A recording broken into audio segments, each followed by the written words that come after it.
Hi everyone, thanks for joining me again here at our first visit for the day, St. Vinny's. This is a soda siphon made in the 60s by Bock. It was commonly used for soda, carbonating drinks. $35 was quite expensive for that one though. Next I found this elephant, handcrafted wooden elephant made in Thailand. Apparently it's quite a rare find, that one. I perhaps should have picked that one up, but no, of course I didn't. Next up were these really groovy 70s cups and saucers. Collectible 1970s Hermes Staffordshire Kiln Craft ironstone mug and saucer set, made in England in the circa 1970s. The little chip on that one, and that was $7. But yeah, $42.95 for just one.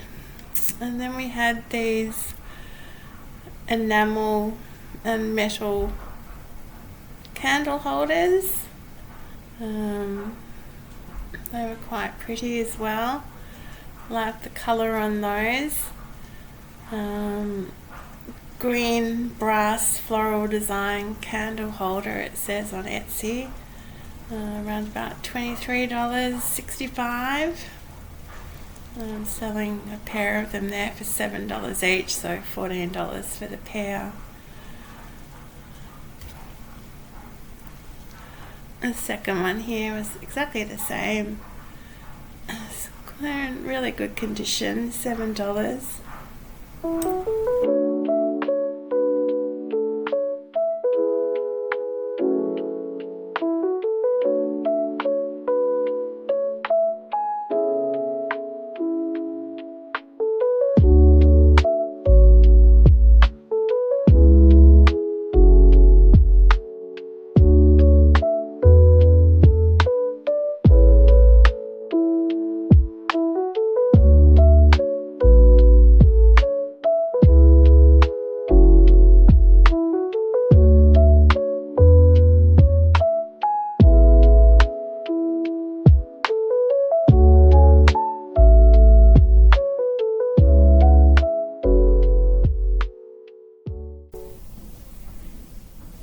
This plate's from Grindley Pottery, a company in England who produced earthenware and ironstone tableware, particularly during the 40s and 50s.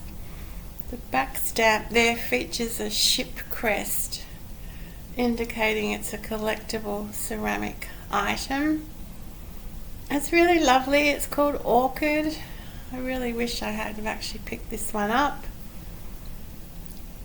Next we had a pottery item, large heavy bowl. Didn't really have any maker's mark, but it's lovely sort of glaze with a purple and green. Quite expensive though, $25 for that one. And then moving on, I saw these little green cups and they completely fooled me because they were plastic. So they'd be good for a picnic though, if you wanted to drink your cup of tea out of a cup and saucer. Moving on, it has to be a monkey day today. More monkeys. I couldn't believe my eyes when I saw the monkeys.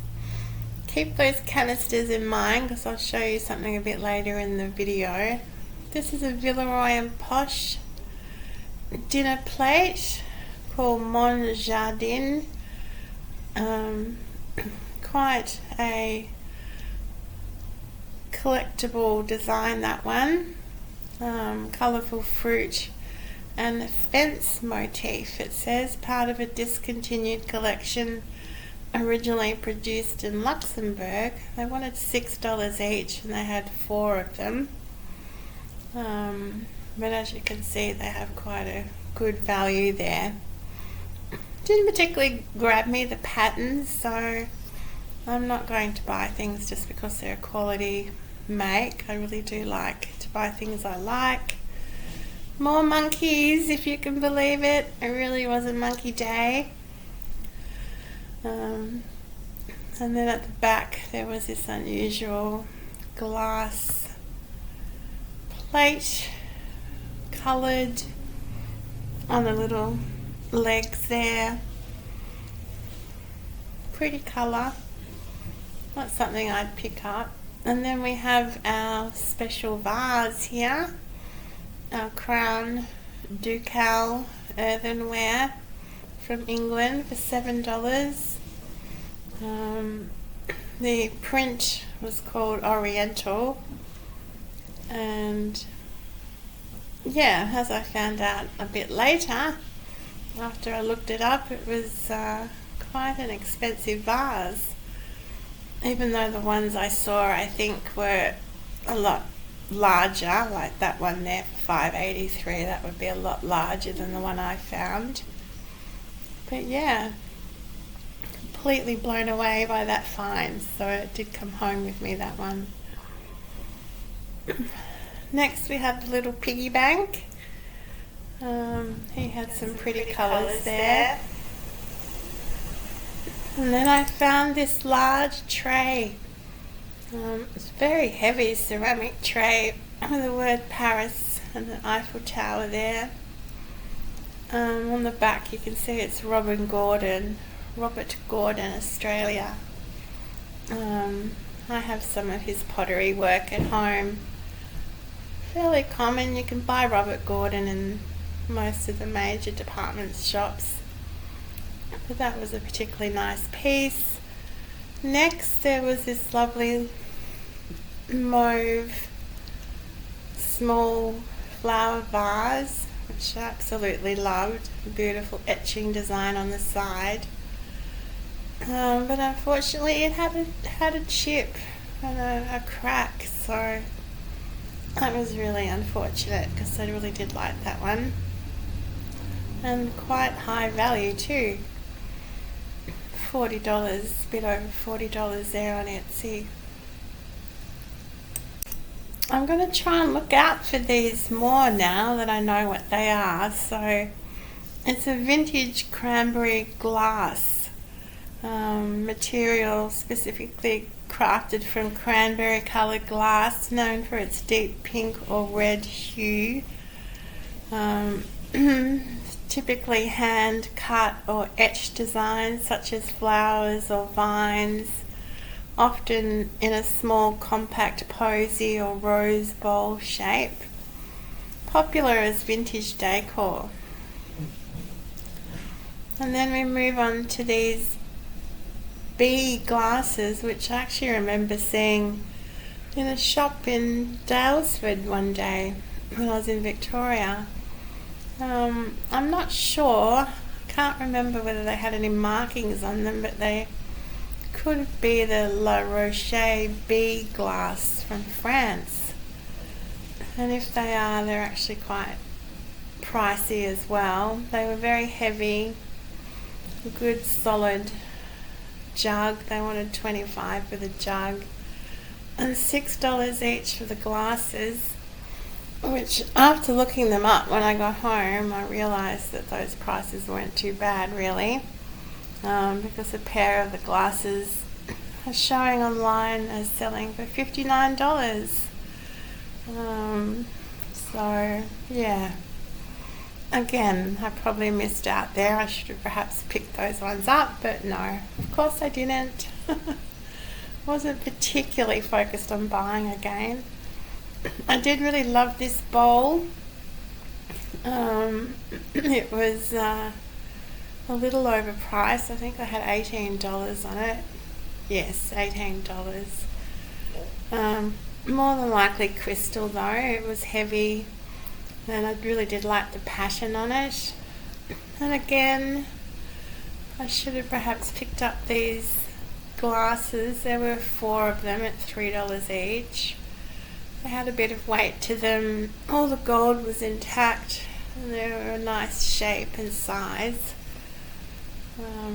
Yeah, maybe I'll have to have a trip back and see if I can collect them. And then we moved on to another location, the Up Tippity shop in Mowbray. But unfortunately it was close to closing time. I got there with only about 20 minutes before they were closing, and as I had a chat to the volunteers at the front desk when I came in, they were telling me to hurry up because they have to close on time because the shop's actually next to the local tip, and they close all the gates up pretty quick smart, so you can't be left behind in the shop, so you can't hang around for later than closing time essentially. I had some fairly plain glassware here, and I did just do a really quick look through because I was really quite rushed and couldn't really concentrate properly, so we'll have to try and go back another day and have a proper look at things. The shelves weren't particularly overstocked. They had a few things, but yeah, just plain sort of fancy glass, nothing particularly exciting there. It was a very large shop, and a lot of people have been telling me to go there. I wasn't overly impressed, but yeah, I suppose I just didn't have the time, so if I had more time, when I had more time, I'll go back and look properly. They were very pretty glass. I think there were 4 of those at $6 each. The other interesting thing that I spoke to the volunteers about was, he said that there was a lot of controversy about op shops and thrift shops in terms of the pricing. A lot of people are saying that their prices are increasing. And the other thing that I'd heard, which I didn't raise with him, was a lot of the opportunity shops and thrift shops are getting their products from a central location. So they actually all go through a bit of a processing point before they go out to each individual location.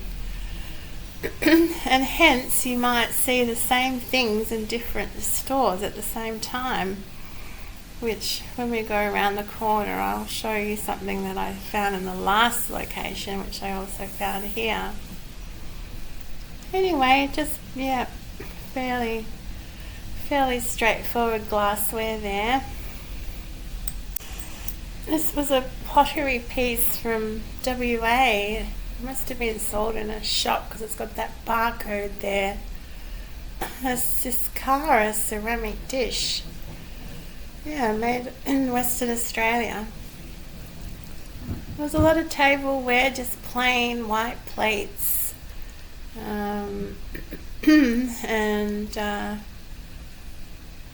Again, can't believe it, but there's more monkeys in this video. It's an older plate here, unfortunately made in Poland. Unfortunately had that crack there on the bottom, which you can see, just see it goes right through the front of the plate, so that was disappointing. Fairly plain, not very exciting plates underneath. Up the top there was some pottery, nothing extremely exciting though.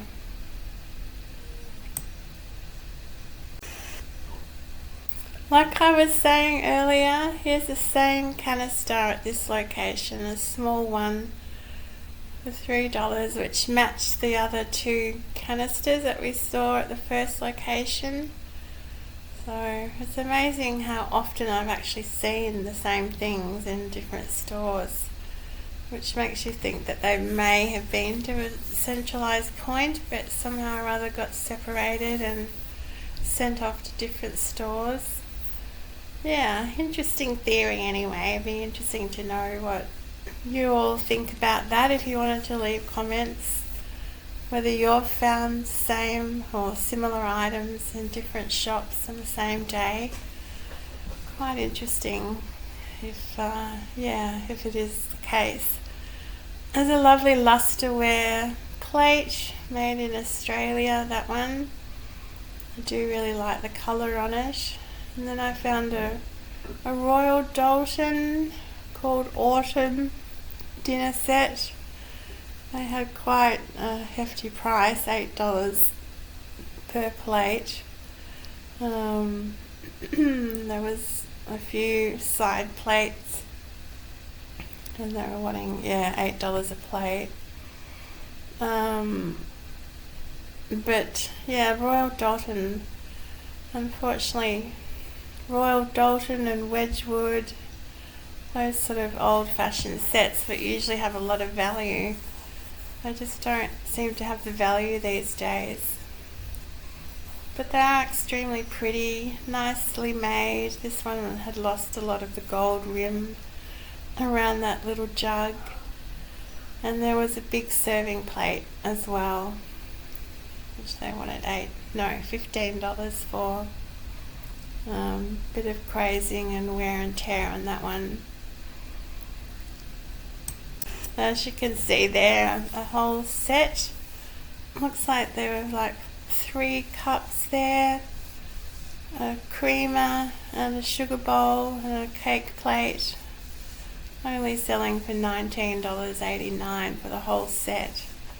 So definitely the vintage Royal Doulton not holding its value very much these days. Then we moved around to some cups and saucers, creamers and sugar bowls. Nothing really stood out.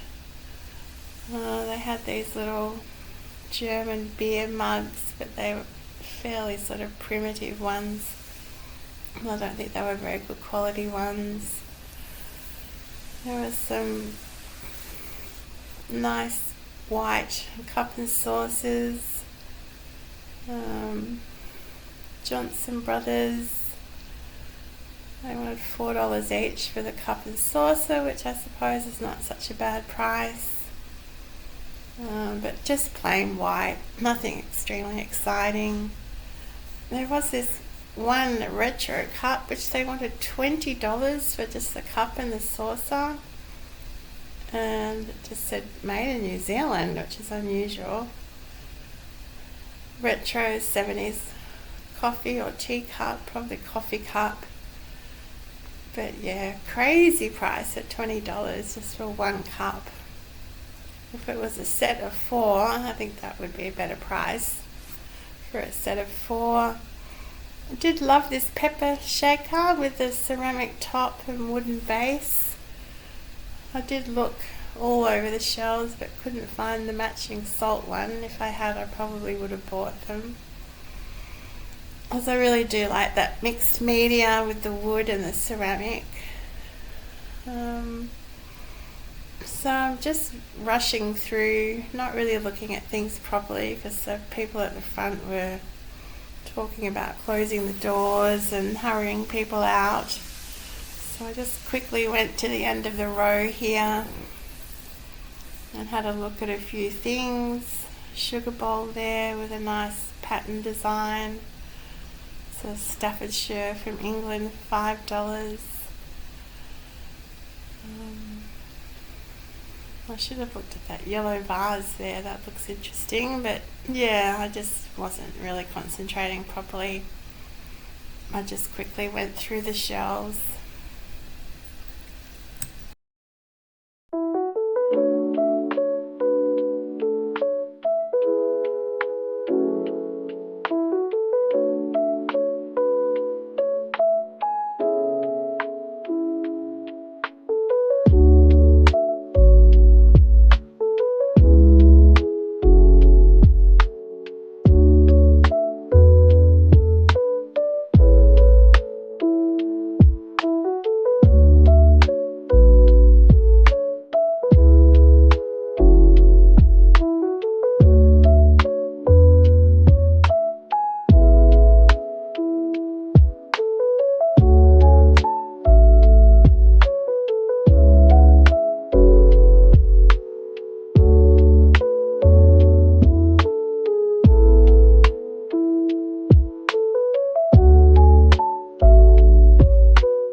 I wanted to show you these lamps that I purchased on Facebook Marketplace. They're vintage from the 1970s, called Hurricane Parlor Desk Lamps, with rose hips and berries with a metal base.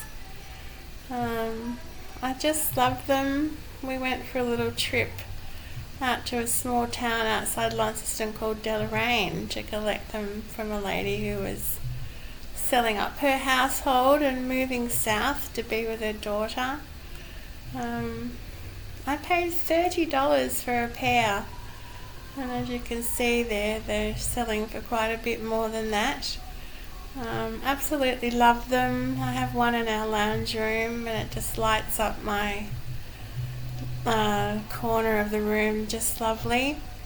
And yeah, absolutely love them, and I wanted to show you.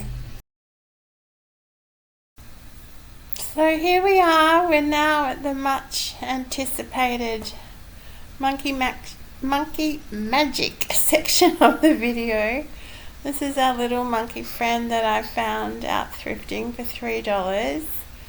He's made in Japan in the 1960s, and he's known as either Thoughtful Monkey or Big-Eyed Monkey. He's the star of this end of the video anyway. What I thought was interesting is that he reminded me of maybe a 1960s version of manga or anime monkeys, which are popular in current times today. What I found out about him, not specifically him, but about monkeys in general in Japanese art, is that they've been around since around about 1200 AD.